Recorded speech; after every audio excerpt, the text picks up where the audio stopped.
Hola a todos, este vídeo está dedicado a temas de electrónica básica, en concreto a la potencia de las resistencias. La potencia de las resistencias es un valor que normalmente no calculamos, más o menos cuando hemos calculado una resistencia para, por ejemplo, un diodo LED o para cualquier otro componente que tengamos que colocarla, lo que hacemos es colocar siempre un valor aproximado o superior, para evitar tener el riesgo de que se nos queme la resistencia. Si queremos calcular la resistencia, para la misma tenemos también fórmulas, igual que tenemos en la ley de Ohm.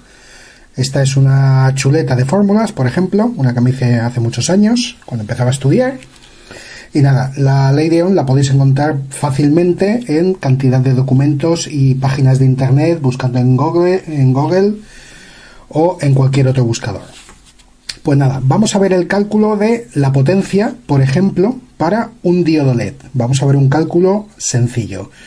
Normalmente para un diodo LED, como el consumo de intensidad que va a tener muy pequeño, a través de la resistencia, la potencia que utilizaríamos pues sería la mínima, de un cuarto de vatio, un octavo de vatio o cualquier valor superior. Pero bueno, vamos a calcularla. Para calcular la potencia, tenemos en cuenta la fórmula que potencia es igual a voltaje por intensidad. Sabiendo el voltaje que va a consumir el diodo, el que va a caer aquí, que sería 1,2 voltios, podemos afinarlo un poco más, ya lo habéis visto en otros vídeos, pero bueno, inicialmente le vamos a dar un valor de 1,2. Sabemos que lo vamos a alimentar el circuito, vamos a alimentar el LED y su resistencia con un voltaje de 12 voltios. Por lo tanto, tenemos que despejar voltaje, que haríamos 12 voltios menos 1,2 que va a caer en el diodo, nos quedan 10,2 voltios. La intensidad que vamos a aplicar al circuito, la que va a consumir el diodo, normalmente suele ser de unos 10 miliamperios, o sea, 0,01 amperios. Para diodos de alta luminosidad será mayor, será de 0,03. En este caso, al ser solamente de 0,01, multiplicaremos los 10,2 voltios por 0,01, nos da una potencia de 0,102 vatios, 0,1 vatios. La aproximación que tenemos en resistencias sería 0,125, o sea, la de un octavo de vatio. Por lo tanto, con una resistencia de las más pequeñas, nos serviría perfectamente para el circuito. En este caso, la resistencia más pequeña que tengo aquí es de un cuarto de vatio. La que he usado en el diodo es de medio vatio, sería el tamaño siguiente. Por lo tanto, todo lo que pongamos de el valor que nos ha dado por cálculos en adelante no tendría problemas. Únicamente que estaríamos colocando un componente demasiado grande, estaríamos gastando más dinero si hemos tenido que comprarlo, pero bueno, con un valor menor nos serviría.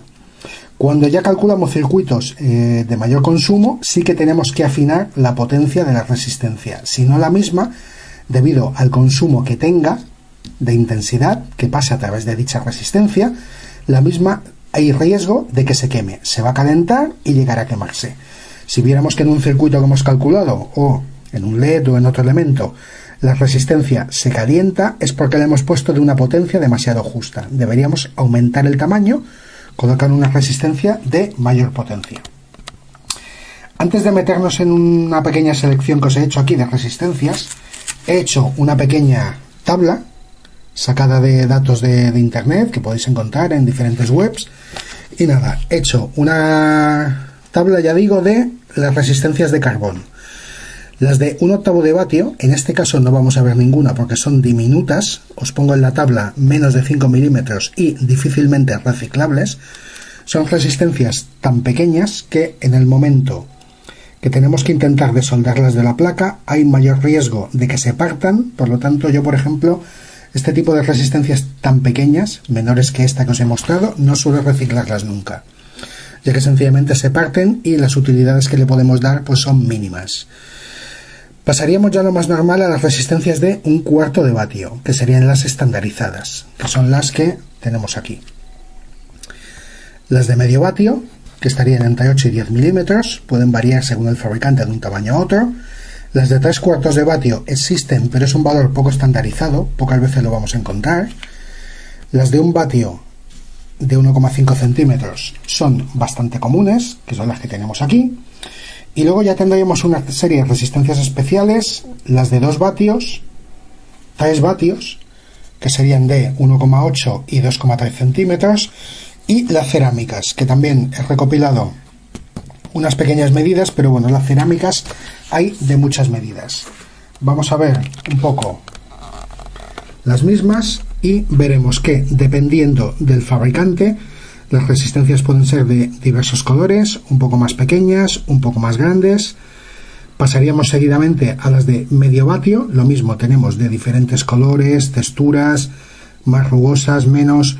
Es un tamaño bastante estandarizado, lo vais a encontrar mucho en las placas. La de 1 vatio, lo mismo, es un tamaño también muy estandarizado, dependiendo de unas de otras, pues la anchura, la medida puede variar. Con todo esto no tenemos que cerrarnos a unas medidas justas, a unas medidas precisas, porque muchas veces, dependiendo del fabricante, las cosas cambian bastante. Tenemos una medida intermedia, que no estaría entre el vatio y el 2 vatios, que sería, por ejemplo, esta. Yo inicialmente la daría más como una resistencia de 1 vatio que una de 2 vatios. Ya digo, tenemos otras que pueden ser un poquito más grandes, depende del fabricante, el material que haya utilizado. Pasaríamos al estandarizado de 2 vatios, que son resistencias de 1,8 centímetros.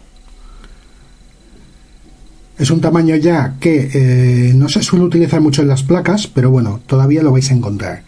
Podemos encontrar la de 3 vatios, que es todavía mayor. Compararemos la de 1 vatio, la de 2 y la de 3 para que las veáis al lado, una de la otra. Y ya tenemos, pues por ejemplo, resistencias de carbón o semicerámicas, que puede variar el tamaño. Esta, por ejemplo, es mucho más pequeña, pero el fabricante la está indicando, la está marcando como resistencia de 3 vatios. He encontrado una, rebuscando mucho entre los cajones de piezas, de 4 vatios, de un tamaño todavía mayor, tal como veis. 1 vatio, 2 vatios, 3 vatios, 4 vatios. Y la de 4 vatios, ya digo, es un tamaño que ya prácticamente no lo vamos a encontrar en ningún sitio, porque ya pasaríamos a las resistencias cerámicas. En cuanto a cerámicas, hay cantidad de modelos, tamaños, formas, etcétera, etcétera. Podemos encontrar, por ejemplo, con encapsulado metálico de 10 vatios, encapsulado cerámico de 2 vatios, de 5 vatios, de 11 vatios y de potencias variadas. Ya digo, el tema de las cerámicas varía muchísimo, depende un poco de lo que se comercialice en cada momento y lo que podamos encontrar en el comercio. Pues nada, hasta aquí solamente una pequeña retrospectiva sobre el tema de la potencia de las resistencias. Que sepáis que, por ejemplo, para un diodo no es preciso que calculemos la potencia de la resistencia, ya que todo lo que sea de 1/4 de vatio para arriba, que es lo que vamos a encontrar en el comercio, nos puede servir. Podemos utilizar, claro está, una resistencia de 3 vatios para colocarla al diodo, pero estaríamos malgastando dinero, sobredimensionando lo que tenemos que colocarle. Con una mucho menor, ya que va a consumir muy poquita intensidad, podría servirnos. Pues nada, espero que os haya gustado el vídeo, que os sirva de utilidad, un saludo y que sigáis visitando los vídeos para tú mismo. El documento este que os he mostrado de los tamaños de las resistencias, por si alguno está interesado, lo colgaré en mi página web y pondré link a la misma. Un saludo para todos.